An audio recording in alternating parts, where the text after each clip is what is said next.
మొన్న cabinet meeting జరిగింది.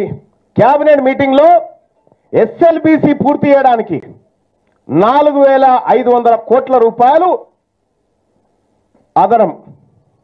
ఏది? అంచనాల పెంపు. ఎందుకు జరిగిందా అంచనా అంటే గత పాలకులు చేసిన తప్పు. గత పాలకుడు తప్పు చేస్తే బీసీఓలు కట్టాలన్నా ఈ పైసలు?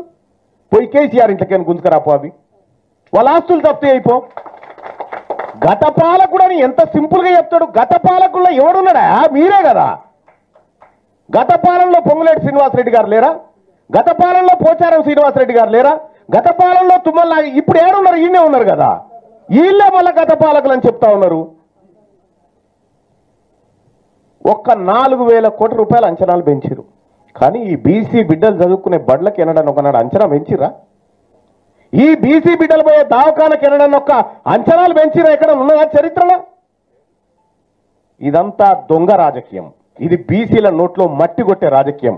కేవలం వాళ్ళ ఆస్తులు పెంచుకునే రాజకీయాలు జరుగుతూ ఉన్నాయి సోదరులారా. నేను చెప్తా ఉన్నా, ఈ అశోక హోటల్ వేదికగా చెప్తా ఉన్నా, తెలంగాణ రాష్ట్రానికి చివరి ఓసీ ముఖ్యమంత్రి రేవంత్ రెడ్డి. చివరి ఓసీ ముఖ్యమంత్రి, ఇంకంతే, ఇదే లాస్ట్ ఓసీ ముఖ్యమంత్రి. తెలంగాణ రాష్ట్రానికి రేవంత్ రెడ్డి చివరి ముఖ్యమంత్రి. మీరు రాసి పెట్టుకోర్రి.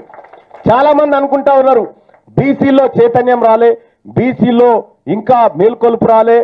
ఏమో మీరు అనుకుంటారేమో 2028 నాటికి బీసీ వాడు కుర్చీ ఎక్కకపోతే తీర్మానం సచ్చినంత లెక్కపోరు. బాధతో చెప్తా ఉన్నా నేను ఈ మాట.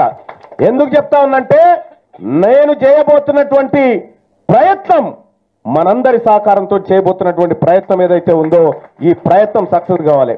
ఇప్పుడు వాళ్ళ ముంగట్టున్నది ఒకటే ఆప్షన్, తీన్మార్ మల్లన్నను ఖతమన్న చేయాలి, క్యారెక్టర్ అన్న దెబ్బతీయాలి. ఇప్పుడు వాళ్ళ దగ్గర ఉన్నాయి రెండే ఆప్షన్లు. కానీ గంట కంటే ముందు నేను మీ పని చేస్తా, గుర్తుపెట్టుకోరు. మీకు ఆలోచన వచ్చే గంట కంటే ముందే మీ పని చేస్తా. మీరు చేసిన దోపిడీ, మీరు చేసినటువంటి